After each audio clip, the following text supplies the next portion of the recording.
24/11 का जो मास्टरमाइंड है, जो आतंकी तौर राना, उसको लेकर देश की जो Okay. जांच एजेंसी है वो जी Javed, भारत हमारे साथ पहुंचेगी। इनफैक्ट बने रहिए. As per sources, as you were saying, Tahabur Rana will likely be kept at Mumbai's Yerwada jail.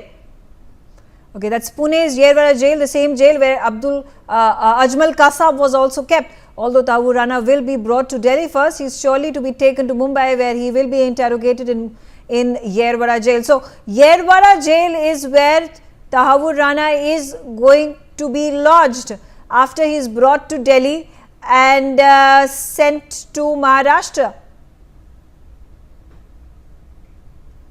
Javed, ये वाला जेल वही जेल है जहां पर अजमल कसाब की कस्टडी भी थी. तो इसमें ये दो मिलते जुलते केस हैं. इसी 2611 की इंटेरोगेशन होगी. इसमें एनआईए, क्या दिल्ली से भी कोई टीम एनआईए की मुंबई पहुंचेगी? किस तरीके से ये इन्वेस्टिगेशन आगे चलेगी?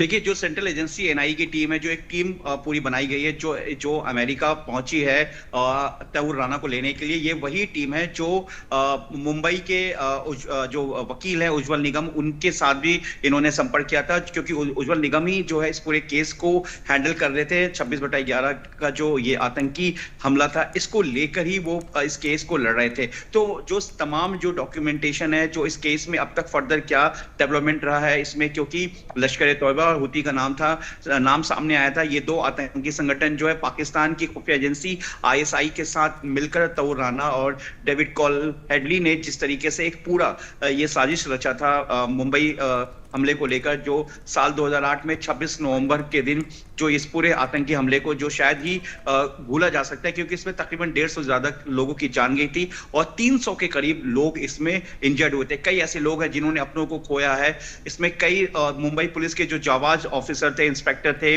उसके बाद हेड कांस्टेबल थे, जो इस पूरे टेरर अटैक में जो शहीद हुए. तो ऐसे में जहां एक तरफ जो इस विक्टिम परिवार हैं, जो इस आतंकी हमले के, वो तौर राना की फांसी की मांग कर रहे हैं, लेकिन वहीं दूसरी तरफ इसमें जो एजेंसी है, एजेंसी के साथ साथ देश की जो सुरक्षा एजेंसी है, जो देश की इंटेलिजेंस डिपार्टमेंट एजेंसीज हैं, वो भी इस पूरे इन्वेस्टिगेशन में शामिल रहेंगे, क्योंकि बहुत कुछ ऐसा जानना है, क्योंकि कई ऐसी कड़ी हैं जो एक लंबे समय से छूटा हुआ है, जिसको लेकर जो सेंट्रल एजेंसीज है इसको समझने की कोशिश करेगी, इसके कड़ी को जोड़ना चाहिए. क्योंकि हाल में अगर हम बात करें तो जिस तरीके से बाकी लश्कर तौबा या जैश ए मोहम्मद के आतंकी एक बार फिर से अपने आप को एस्टैब्लिश करने की कोशिश कर रहे थे हिंदुस्तान में, कई ऐसे मॉड्यूल का भी पर्दाफाश हुआ, जिसमें इंडियन सबकॉन्टिनेंटल की अगर हम बात करें तो आईएसआई का जो एक मॉड्यूल है, वो जो अलवर में, राजस्थान अलवर में, जिसको बस्टेड किया गया. तो ऐसे कई कनेक्शन है.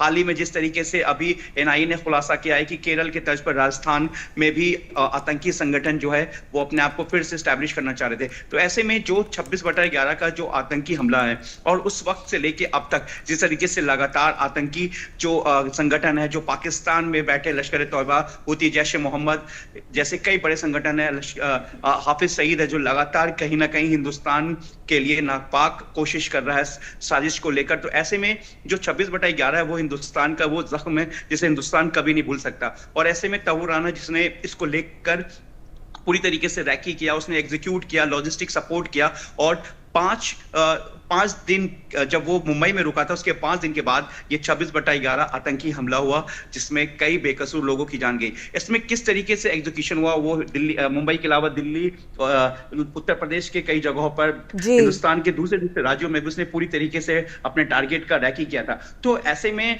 तौर राना के कई ऐसे नेक्सस है, कई ऐसे कनेक्शन है जिनका खुलासा हो सकता है. खुद तौर राना से जो जब पूछताछ की जाएगी तो इस चीजों को लेकर उसके सामने जो है इन्वेस्टिगेशन की जाएगी. जावेद मेरे साथ बने रहिए.